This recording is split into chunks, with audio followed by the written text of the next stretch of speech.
හරි නම කියලා කියන්න. අයිබෝන් මම හර්ෂණ රුක්ෂාන් සමස්ත ලංකා ආපන ශාලා සහ අවන්නල්ලිමියාගේ සංගමේ සභාපති. මුලින්ම ස්තුතිවන්ත වෙනවා ගෞරවනීය මාධ්‍ය ආයතන සියලු දෙනාට මාධ්‍ය ආවරණ ලබා දීම සම්බන්ධයෙන් මම මුලින්ම කතාව පටන් ගන්න පත්තරේ ආටිකල් එකක් කියවලා. ඖෂධ අධිකාරියේ ප්‍රධාන විධායකගේ නිවසට මහරෑ දෙදිනෙක රිංගලා.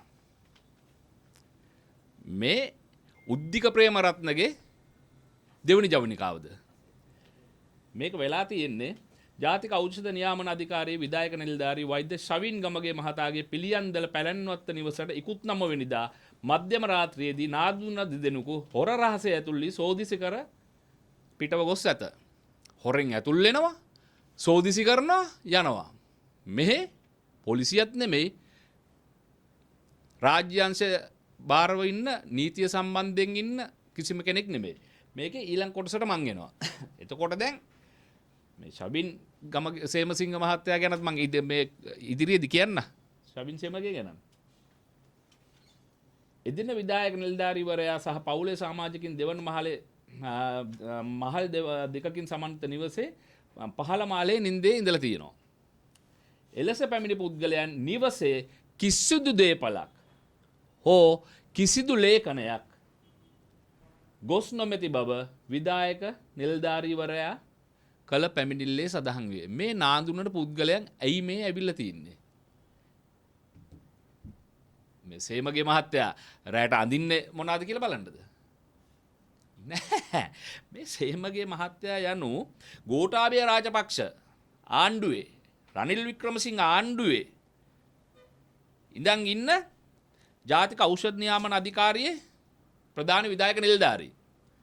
මම පෙරලා නැවත මාධ්‍ය ප්‍රකාශක වර්තමාන ආණ්ඩුවේ මාලිමා ආණ්ඩුවේ නලින්ද ජයතිස්ස ගරු ඇමතුමාගෙන් අහන ඔබතුමා සෞඛ්‍ය ඇමතුමා ඔබතුමා පුනරුදය යටතේ ගෙනල්ලා පාර්ලිමේන්තුව පිරෙව්වා උගතුන් බුද්ධිමතුන් වියතුන් 159ම ගෙනල්ලා.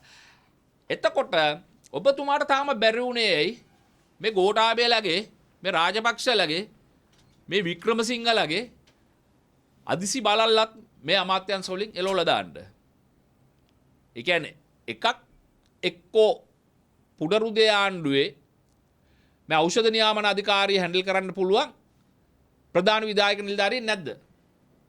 අනිත් එක නැත්තම් 76 වසරක සාපේ දිගුවක්ද මේ මාලිමා වරුදු 5 කියන ප්‍රශ්න දෙක පැන්නගෙනවා.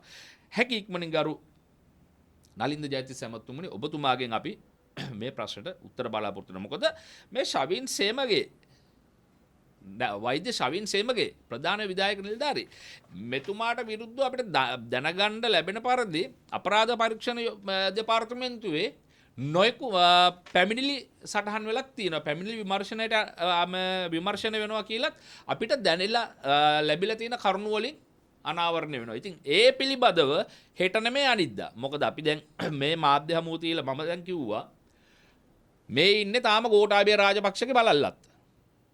නලින්ද ගරු අපේ සෞඛ්‍ය ඇමතුමාට අපේ මාධ්‍ය ප්‍රකාශක ඇමතුමාට දැන් තියෙනවා කාලයක් පැය 48ක් ඇතුළත මේ ශවින් සේමගේව අයින් කළා දාන්න. ඇයි ඒ? ගෝඨාභයලගේ රනිල්ලගේ මිනිස්සු මේ රට පාලනය කරන්න ඕන නම් මේ ගෝඨාභයලගේ රනිල්ලගේ මිනිස්සු මේ අමාත්‍යාංශ වල මුල් පුටු වල තියලා හරියනවද නෑ? කෙහෙලියගේ බෙහෙත් මාෆියාවේ දිගුවක්ද මේ වෙන්නේ? බාල බෙහෙත් ප්‍රමිතියෙන් තොර බෙහෙත් රට තුලට ආපු ක්‍රමවේදයන් වල හිටපු මිනිස්සුද මේ කියන සැකයක් තියෙනවා.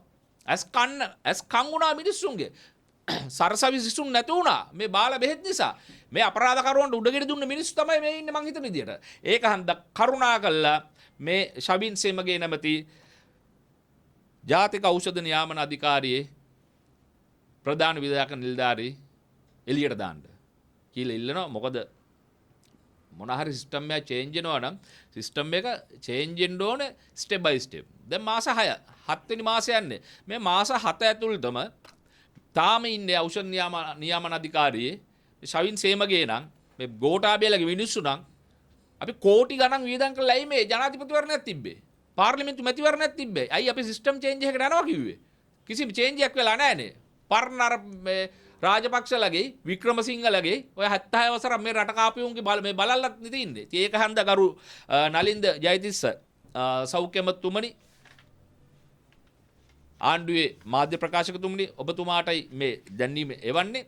ඉතින් ඒක හන්දා හැකියක්ම ඉදිරි පැය 24 48 ඇතුළත පැය 72 ඇතුළත මේ ශබින් සේමගේ නැමැති පුද්ගලයාව මේකෙන් එළියට දාන්න කියලා මිල්ලනවා. මොකද වංචා දූෂණ තියෙන මිනිස්සු මාලිමා ආණ්ඩුවේ පුනරුද ආණ්ඩුවේ නැහැ. ඒක හන්දා තවත් රංවල කෙනෙක් ද බිහි වෙන්නේ. ඒක හන්දා හොරු බොරු නැති පාරිශුද්ධ ආණ්ඩුව කෙලසුණා එක අවස්ථාවකදී ආචාර්ය රංවල මහත්තයා හන්දා ගම්පහ දිස්ත්‍රික්කයේ පාර්ලිමේන්තු මන්ත්‍රී අපේ කතානායක දූර ඉඳගත්තා. බලද්දි හිටපු කතානායක කියලා කියමු. එතුමාගේ ආචාර්ය උපාධිය පිළිබඳ ගැටලුවක් ආවා. එතකොට මේ සිදුවීම් සම්බන්ධයෙන් ආණ්ඩුවට යම් යම් ආකාරයකින් කැළල් එනවා.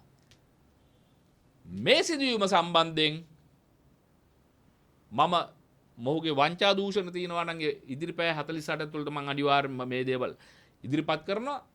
එතකොට මාලිමා ආණ්ඩුව පිළිබඳව දැඩි පිරිහීම සමාජය තුළ ඇති වෙනවා. ඒකට හේතුව තමයි ගෝඨාභයලගේ බලල්ලක් තමයි ගෝඨාභයලගේ බලුකුල්කෝ තමයි තාමත් මේ ආයතනවල මුල්පුටවල ඉන්නේ කියන එක. ඉතින් කොහොම සිස්ටම් චේන්ජ් එකක් කරන්නේ. පුනරුදය ආණ්ඩුවේ ඇතුළත අපේ ආණ්ඩුවේ ඇතුළත ඖෂධ නියාමන අධිකාරියට දාගන්න හොඳ ප්‍රධාන විධායක නිලධාරියෙක් නැත්තම් කියන්නේ අපි හොයලා දෙන්න පේරාදීනිය කැම්පස් එකෙන් හරි නැත්නම් ජාතික රෝහලේ රුක්ෂාන් බෙල්ලන මහත්මයාට හරි කතා කරලා ඉවරලා අපි හොයලා දෙන්නම් හොඳ සිස්ටම් එකකට වැඩ කරන්න පුළුවන් මිනිස්සු. ඒක හන්දා ගරු නලින්ද ජයතිස්ස මැතිතුමනි ශවීන් සේමගේ නැමැති පුද්ගලයා පිළිබඳව දැඩි අවධාරණයෙන් ඉන්න මම මේ හෙළි කරපු කරුණු සම්බන්ධයෙන් පැහැදිලිව ඍජුව කෂේරුකාව කෙලින් තියාගෙන ඍජුව තීන්දුව తీරන ගන්න පුළුවන් ඇමතිවරයෙක් නම් ඔබතුමා ශවීන් ගමගේ ශවීන් සේමගේගේ ඉතිහාසය බලන්න බලලා ඉවරලා මොහු තවදුරටත්